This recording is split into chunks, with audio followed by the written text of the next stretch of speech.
Welcome, YT family, to another KVA episode. I am the man Eli Soul coming to you with another video. We're about to get it in. Let's get it. Let's eat, gang. I'm so excited for this video. And I know you are too. Um, I want to share this with you guys, man. How to handle your urges, and honestly, it's one way.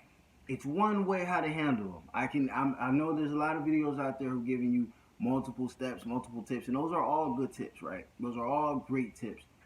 Some people say get busy. Some people say think automatically switch to another positive thought. Some other people might say other things, imagine other things, vision other things, and those are all true. All those things are tools that you should be using, especially if everyone's different, right? Everyone's different, and everyone's role and everyone's journey is different. So I want you to understand this. This is just my personal opinion. This is just one way how I seem to help myself with it, right? Okay. So the number one thing you have to do when you're trying to control an urge to not fap or control an urge to not release your seed is you have to practice breathing. You have to practice breathing. And not just breathing from your chest. I mean breathing from your stomach, from the lower part of your abdomen. You have to focus on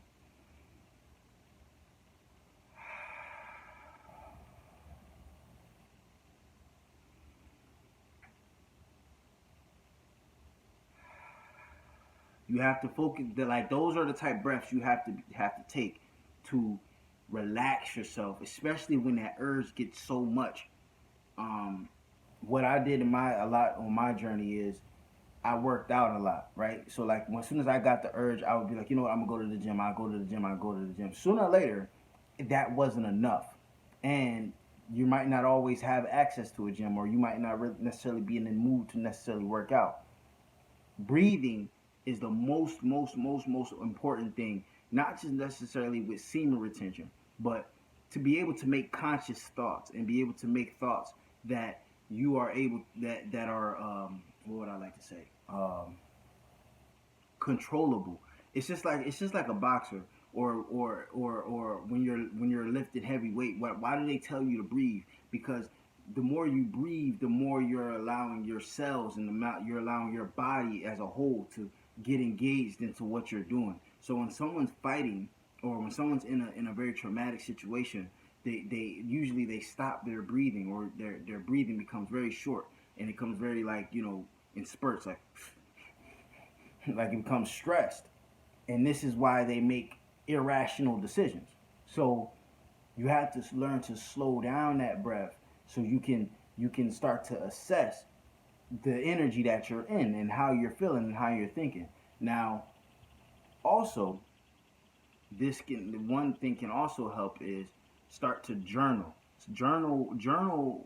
Once you get an urge, journal what it is around you that triggered that urge. What was around you that made you get into this energy that made you get horny, or made you want to start to express yourself in that sexual way. What I like to do is cut off Instagram, because I feel like a lot of Instagram is perverted, especially if, like, you're following certain girls or whatever. It's mentally stimulating. It's making you, it's getting you in that mood, because you're visually stimulated by these people. They say that the eyes are the gateway to the soul. So when you're seeing these things online, whether they're real or not, it turns you into, it gets your sexual energy up. And if you just so happen not to have a girlfriend, or if you're just so happen not to be able to do anything else, that's when you start to venture out and get on porn and stuff like that. And the thing that makes porn so dangerous is that it's easily accessible. It's unlimited. You can watch porn for hours and hours and hours and hours and hours and not even really think of it, right? So, number one, first and foremost, You have to start to breathe. You have to breathe. You have to breathe. You have to breathe. It's so important. It's so important. You have to breathe. You have to slow your breath, slow down, and relax and calm your body down, because it's what it is. It's just your sexual energy expressing itself. And if you happen to be in doing something else, or anything else that you can get busy to it. Start writing, start journaling, start if you like music, start painting, start doing things that you in your heart love to do. And I guarantee you, those you'll all the times that, like, I created the best content, I was on semen retention. All the best videos I put out, I was on semen retention. All the I remember I was on semen retention for like 2 weeks, and I broke a record at my job for like the most amount square feet that I ever printed or whatever. And like I to me it was just a normal day, but like now I know people are gonna say, well, man, this is you just working hard at your job. I honestly believe that, or I believe that semen retention helps me focus, just in everyday life. It just helps me focus. It helps me get things done. It helps me be more productive. So, and also being able to control my breath throughout the day, not necessarily always walking around here stressed and in a state of frantic and stuff like that. Like, being able to control your breath can help you not only with semen retention, but it can help you just overall relieve your stress and lower your stress levels tremendously. So, number one, you have to breathe, you have to focus, you have to visualize, you have to ask yourself, okay, what can I do? I'm horny right now, but what can I do right now to um, to transmute this energy into something productive? Because we don't want to give away our seed. That's not an option. We don't want to give away our seed. So what can I do?